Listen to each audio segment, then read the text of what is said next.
요즘 끔찍한 10대 청소년들의 그 범죄 행위 때문에 이제 미성년자인 이 청소년에 대한 법 적용도 엄격해져야 한다. 그런 청원들이 빗발치고 또 법 개정의 움직임도 일어나고 있습니다. 가장 보호받아야 할 애띤 아이들, 특히 요즘에 그 입에 오르내리는 그 청소년들이 남자아이도 아니고 여자아이들이 이렇게 행하는 것을 보면서 왜 우리 사이에 이런 일들이 일어나게 되었을까, 이런 생각이 들지 않나요?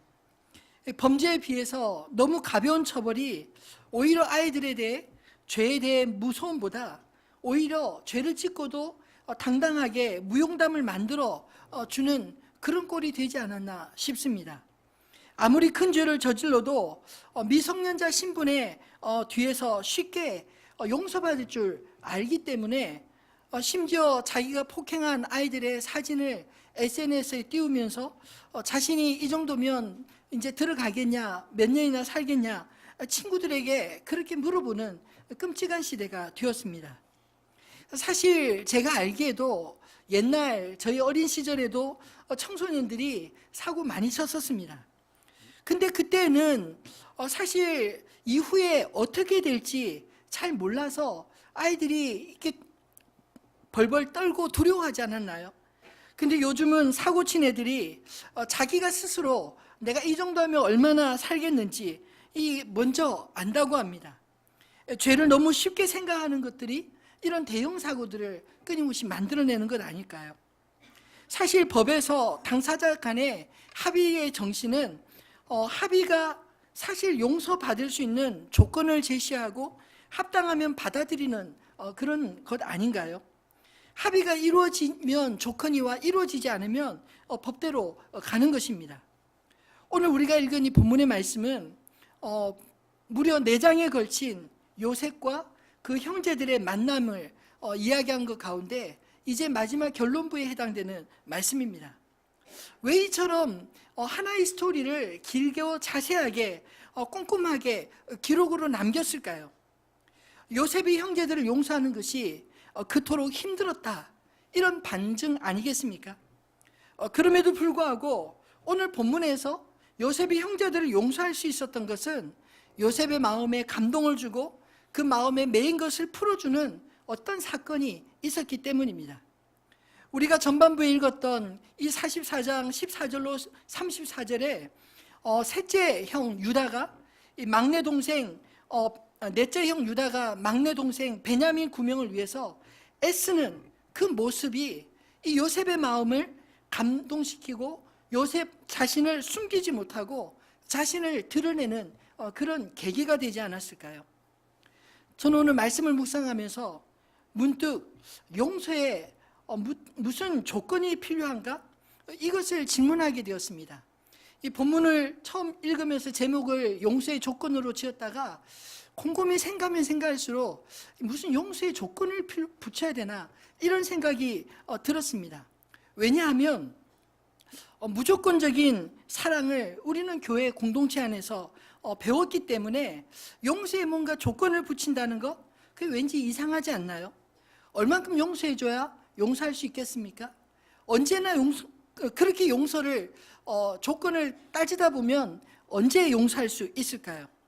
조건은 그렇다 치더라도 적어도 용서할 이유는 그 당사자에게 있어야 용서해주는 입장에서 좀 마음 편하게 용서해주고 용서받는 입장에서도 또 감격과 감사가 있지 않을까요? 용서를 구하지 않고 용서를 받을 준비도 되어 있지 않는데 그냥 무조건 용서한다? 이런 말은 참 위험한 발상이 아닌가요? 무조건 용서는 사실 용서하는 입장에서 고려할 상황이지 용서받는 입장에서 요구할 수 있는 사항은 아니라는 생각이 듭니다. 그럼에도 불구하고 용서받는 입장에서 제발 무조건 용서해달라, 이 용서를 바라는 것은 자신이 잘못한 대상에 대한 생각보다 그가 얼마나 고통을 당할지, 그가 얼마나 힘들지 그것을 생각하기보다 내 입장에서 가벼운 처벌을 바라는, 기대하는 그런 마음 때문 아닐까요? 용서는 용서하는 사람의 입장에서 이루어지는 것이 용서받는 입장에서 스스로 벌을 정하고 스스로 용서하는 것은 결코 아니라는 것입니다. 저는 4주 동안 이 형들과 요셉이 만나는 이 말씀들을 계속 곱씹어 묵상하면서 정말 용서라는 것, 성경에서 말하는 용서, 우리는 참 쉽게 생각했는데 이 용서가 결코 쉬운 게 아니었구나 하는 생각이 참 많이 들었습니다. 오늘 이 말씀을 통해 저와 여러분 안에 용서에 대한 이해의 폭이 점점 넓어지게 되기를 소원합니다. 용서받는 자 입장에서도 용서하는 자 입장에서도 만족될 수 있는 그런 용서, 그런 화해가 무엇일까요? 먼저 용서할 수 있는 이유를 굳이 따진다면 오늘 말씀을 통해 저는 두 가지로 제시할 수 있다고 생각합니다. 첫 번째로 용서받는 입장에서는 회개가 반드시 따라야 한다는 것입니다. 회개 없는 용서 없다는 것입니다. 창세기 42장으로 44장까지 우리가 읽어본 이전의 말씀들을 통해서 요셉의 형제들이 보여준 그 모습들이 떠오르지 않나요? 특히 오늘 말씀을 보면 과연 이 형제들이 요셉에게 용서를 받을 만했는가? 이렇게 물어볼 수 있지 않겠습니까? 여러분 어떠신가요? 저는 그 질문 앞에 이제 용서해줘도 되겠구나 라는 생각이 들었습니다. 형제들이 비록 요셉에게 큰 죄를 지었지만 요셉을 이스마엘 상인에게 종으로 팔아버린 이후에 그들 역시 마음이 편하지 않았던 것이 그들끼리 이야기하는 것을 통해 들을 수 있지 않았습니까? 더욱이 요셉의 그 친동생 베냐민에게 그 10명의 형제들이 보여준 이전에 요셉과 다른 그런 태도를 보면 그들이 얼마나 이제 변했는지, 동생에 대한 배려를 하고 있는지 이것도 역시 느낄 수 있다고 생각합니다. 무엇보다 거짓말하지 않고 정직하게 그 말들을 전하고 또 두려워하는 그런 모습들을 우리가 볼 수 있지 않나요? 오늘 본문은 바로 요셉의 마음을 풀 수 있도록 만든 이 형들의 변화를 먼저 자세히 우리에게 보여주고 있다고 생각합니다. 특별히 넷째 형 유다가 이 막내 아들 베냐민 9명을 위해 어떻게 애를 쓰고 있는지 보여주고 있는데 이처럼 자세하게 꼼꼼하게 언급하고 있는 이유가 무엇일까요? 사실 오늘 본문을 보면 처음에 요셉이 그 형제들을 신문하는 과정에서 베냐민 동생이 있다는 것을 알고 데려오라 하지 않았습니까? 그리고 그 아버지를 설득해서 자신이 얼마나 어렵게 데려왔는지, 그리고 이 아들을 데려가지 않으면 우리 아버지가 죽게 될 것이니까 차라리 나를 놔두고 이 동생을 데려가게 하소서, 이렇게 말하지 않나요? 근데 이렇게 말한 넷째 형 유다가 어떤 사람이었을까요? 창세기 37장 26절로 27절 말씀 다시 한번 읽어볼까요? 유다가 자기 형제들에게 이르되 우리가 우리 동생을 죽이고 그의 피를 덮어둔들 무엇이 유익할까? 자, 그를 이스마엘 사람들에게 팔고 그에게 우리 손을 대지 말자. 그는 우리의 동생이요 우리의 혈육이니라 하매 그의 형제들이 청종하였더라. 요셉을 이스마엘 사람들에게 노예로 팔아서 애굽에까지 보낸 사람이 바로 유다였습니다. 혈육인 동생을 노예로 돈 몇 푼 받고 팔아버리는 것이 여러분 가당치한 일입니까? 요셉이 어렸을 때 기억하는 이 유다의 모습은 이처럼 참으로 형제로서 할 수 없는 일을 행한 형이 아니었나요?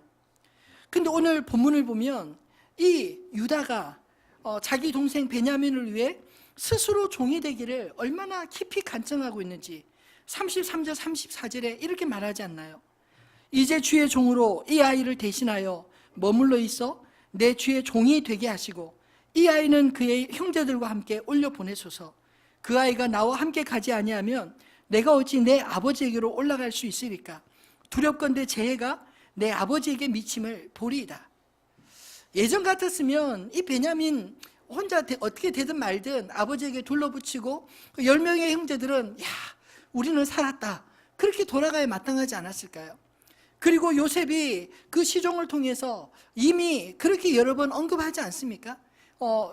요셉이 의도한 대로 베냐민 하나만 남길 그런 요량으로 은잔을 숨겼는데 이 형제들의 반응이 요셉이 생각하는 것과 달랐습니다. 오늘 본문에도 그들이 한결같이 엎드려서 하는 말이 변명하기보다 하나님이 우리의 죄악을 들춰냈으니 우리가 무슨 말 하겠습니까? 우리가 다 주의 종이 되겠습니다. 이렇게 말하지 않나요? 그 뒤에 말씀해 보면 요셉은 그럴 필요 없다는 겁니다. 은잔이 발견된 이 막내 동생만 놔두고 니네들은 그냥 가도 된다. 사실 요셉 입장에서는 이 베냐민을 옆에 두고 싶은 그런 마음에서 그렇게 행동한 게 아니었을까요? 그런데 유다의 이 변론을 자세히 읽어보면 이 동생 놔두고 우리끼리 못 간다는 겁니다. 우리끼리 갔다가 우리 아버지가 죽는 꼴을 볼 것 같으니 우리는 못 갑니다. 차라리 이 동생을 보내고 나를 종을 삼으소서, 이렇게 말하고 있는 것입니다. 과거에는 이 요셉을 팔아먹자고 했던 형이었는데 이제는 이 막내 동생을 위해 그리고 아버지를 위해 기꺼이 자기가 종이 되겠다고 하니 요셉의 입장에서 그 이야기를 들을 때 어떤 마음이 들었을까요? 오늘 본문에 보면 45장 1절에 자기 아내의 정을 숨기지 못해서 큰 소리로 그 애굽 사람들을 다 물리고 그리고 울면서 자신의 정체를 드러내고 있지 않습니까? 저는 이 장면을 묵상하면서 마치 하나님께서 우리에게 이렇게 질문하는 것 같았습니다. 너 같으면 네가 만약 요셉 같으면 이 형제들 이제 어떻게 할래? 이제 용서할 수 있지 않겠니? 라고 물으시는 것 같았습니다. 여러분, 용서해야 한다면 먼저 용서할 수 있는 이유를 용서받을 사람에게서 찾을 수 있어야 되지 않을까요? 여러분, 교회가 왜 이 지경에 되었을까요? 복음의 정점에 있는 죄 사함의 깊은 은혜를 교회가 너무나 가볍게 여기고 가볍게 가르쳐서 이 모양이 꼴이 된 거 아닌가요? 교회 안에 치리가 사라진 지 오래되었고 치리 한들 교회 떠나면 그만이라는 생각들이 이 죄에 대한 자각을 못하게 만든 건 아닌가요? 마치 나쁜 짓 하고 죄책감 없이 떠들어대는 그 10대들과 다를 바가 없다는 것입니다. 목회자는 더 심합니다.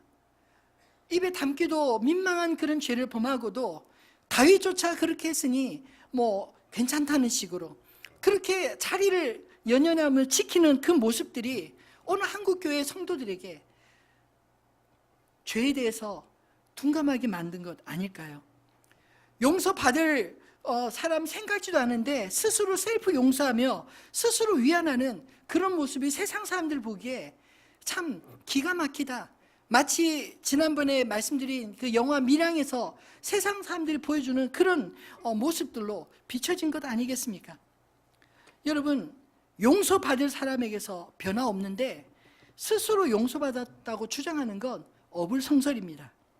죄를 너무 가볍게 내 입장에서 생각하고 셀프로 죄 산받았다고 착각하기 때문에 성도와 교회가 타락하는 것입니다. 오늘 본문과 같이 요셉의 마음을 눈물로 녹일 유다의 회개의 모습이 오늘 저와 여러분 안에 있어야 되지 않을까요? 진정한 의미에서 회개 없이는 용서가 없습니다.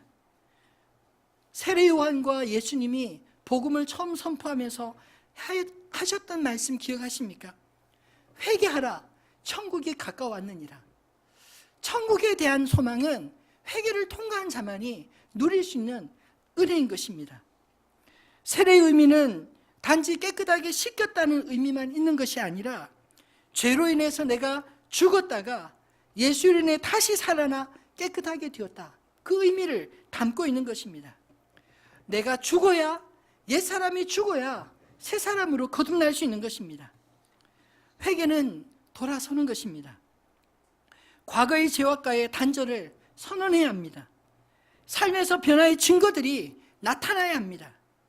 용서하는 입장에서 오늘 본문의 요셉처럼 그 형들에 대해 충분히 납득하고 납득할 수 있게 될 때 비로소 서로 얼싸안고 함께 울면서 함께 그동안에 그 억눌렸던 그 매였던 것들을 푸는 그런 은혜를 경험하는 것 아닐까요? 용서를 하는 사람이나 용서받는 사람이나 모두 과거를 매이지 않고 하나가 될 수 있어야 비로소 진정한 용서가 완성되지 않을까요? 여러분 안에 그렇게 용서받은 경험이나 누군가를 용서해 보신 경험이 있으신가요? 바라기는 우리 안에 진정한 용서의 기쁨과 감격 그리고 자유함이 있기를 주님의 이름으로 축원합니다. 두 번째로 용서할 수 있는 이유를 찾는다면 용서하는 입장에서 사랑하기 때문에 허물을 덮는 것입니다. 용서는 용서하는 입장에서 자신의 원한과 보상받을 권리를 포기하는 그런 대가를 치른 것입니다. 용서는 우리가 생각하는 것처럼 공짜가 아닙니다. 나름 대가를 치르고 용서가 이루어지는 것입니다. 그러면 용서하는 입장에서 그거 포기해도 괜찮을 무엇인가 더 가지고 누려야 비로소 용서할 마음이 생기지 않을까요? 약자가 여러분 강자를 용서할 수 있을까요? 말은 쉽지 사실 약자가 생각하기에 이거 강한 사람과 싸워봤자 질 게 뻔하니까 그냥 포기하자. 이거는 용서가 아닌 것입니다. 그건 오히려 진정한 의미에서 용서가 아니라 굴욕이 아닌가요? 용서는 강한 자가 약한 자에게 자신의 힘과 권리를 요구하지 않는 것입니다. 이 용서를 가장 잘 표현하고 설명한 것이 사랑이 아닐까요? 부모가 자식을 용서하는 이유는 사랑하기 때문입니다. 하나님이 우리를 용서하시는 이유 역시 사랑하기 때문입니다. 하나님의 크신 사랑을 가장 잘 나타낸 것이 성경 말씀 요한복음 3장 16절이라고 생각합니다.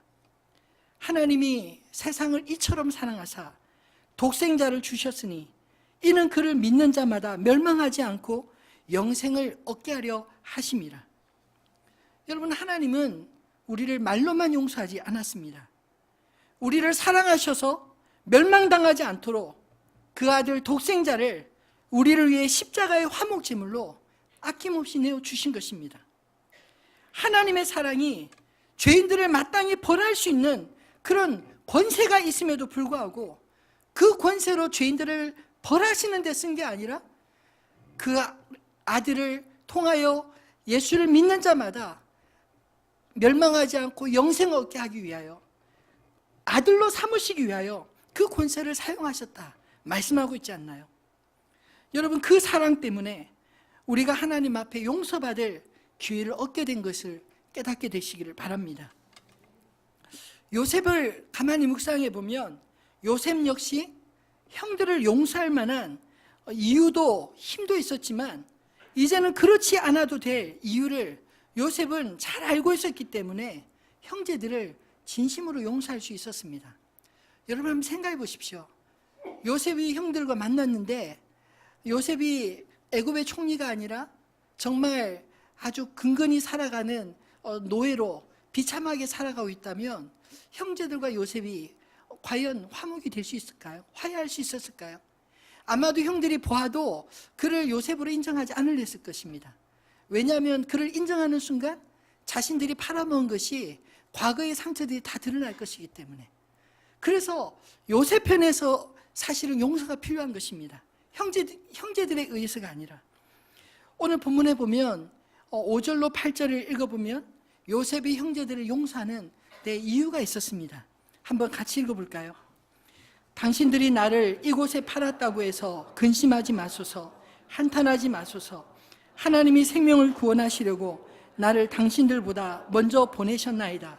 이 땅에 2년 동안 흉년이 들었으나 아직 5년은 밭갈이도 못하고 추수도 못할지라 하나님이 이 큰 구원으로 당신들의 생명을 보존하고 당신들의 후손을 세상에 두시려고 나를 당신들보다 먼저 보내셨나니 그런즉 나를 이리로 보낸 이는 당신들이 아니요 하나님이시라. 하나님이 나를 바로에게 아버지로 삼으시고 그 온 집의 주로 삼으시며 애굽 온 땅의 통치자로 삼으셨나이다. 아멘. 요셉이 갑자기 울면서 내가 요셉이요 라고 알리니까 형제들이 할 말을 잊고 넋이 나가지 않았습니까? 아마 그들이 떠올리는 것은 두려움이었을 것입니다. 요셉이 언급한 것처럼 당신들이 나를 이곳에 팔았다는 것, 그것을 요셉이 뚜렷하게 알고 기억하고 있었기 때문입니다. 그런데 그것 때문에 정죄하지 않았습니다. 오히려 뭐라고 위로하느냐 하면 근심하지 마소서, 한탄하지 마소서.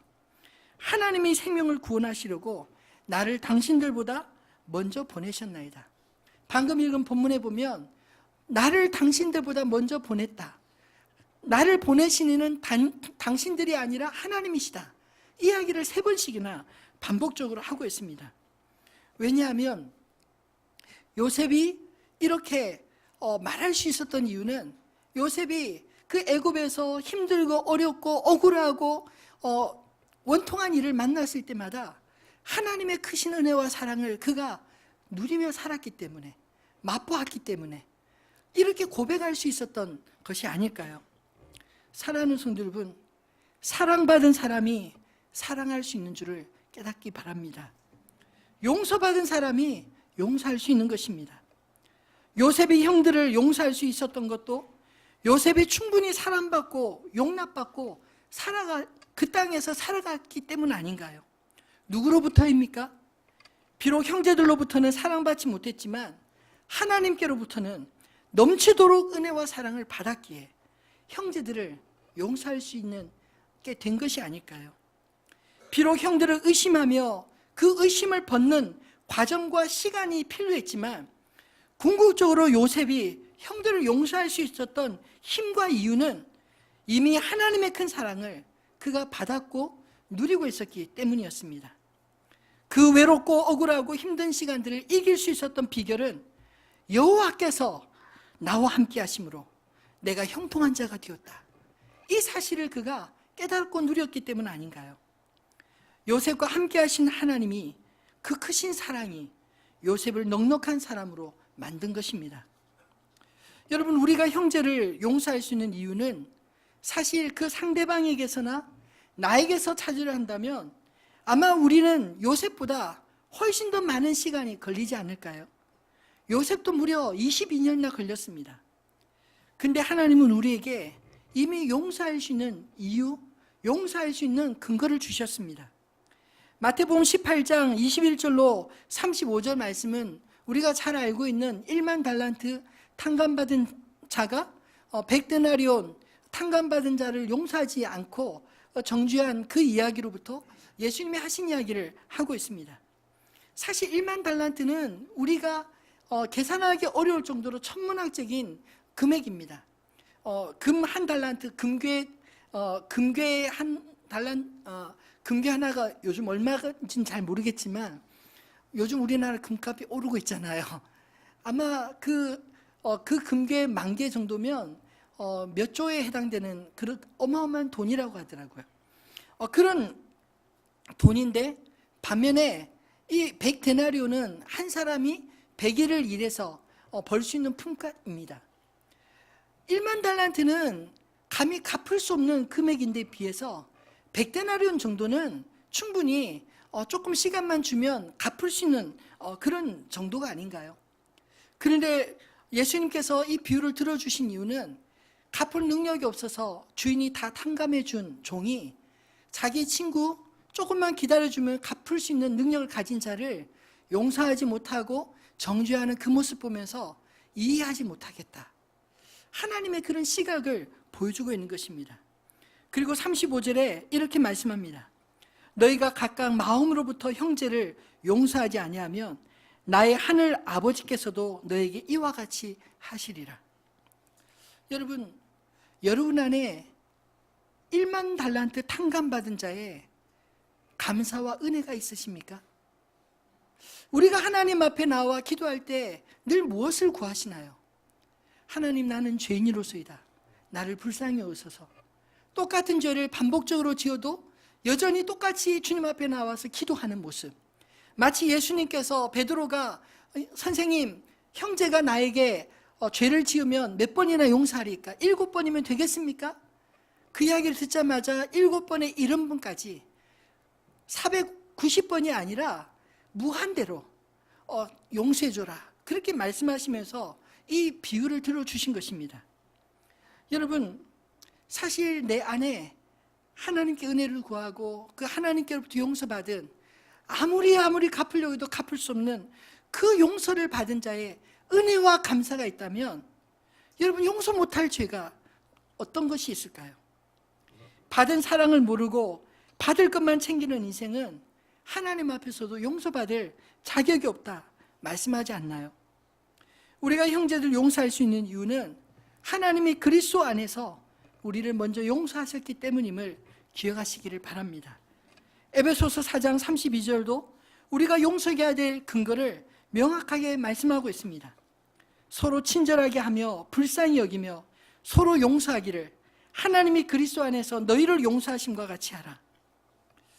여러분, 우리가 누군가 용서할 수 있는 이유는 내가 먼저 하나님께로부터 용서받고 사랑받은 자이기 때문입니다. 그 받은 사랑과 은혜가 넘치기 때문에 우리도 주님처럼 용서의 사람으로 살 수 있게 된다는 것입니다. 이런 은혜가 저 여러분 안에 늘 넘치시기를 소원합니다. 말씀을 맺겠습니다. 여러분, 용서는 생명을 살리는 일임을 명심하시기 바랍니다. 사람을 안 보고 용서받을 사람 보지 않고 용서할 수 있을까요? 오늘 본문을 이렇게 장구하게 기록한 것은 그렇지 않다는 것을 말하고자 하는 것 아닐까요? 그런 용서는 오히려 자신을 잘 모르는 허세와 자기 기만이 될 수 있습니다.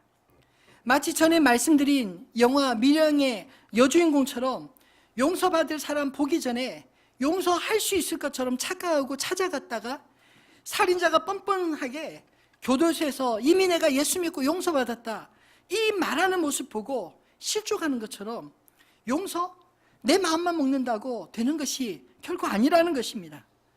용서받을 사람은 자기가 잘못한 일에 하나님께 뿐 아니라 사람들에게 진정성 있는 회개와 변화가 있어야 되지 않을까요? 오늘 그 유다와 그 형제들이 변화된 모습들이 이 요셉으로 하여금 마음을 열고 울면서 그들의 형제로 안을 수 있게 된 것처럼 말입니다.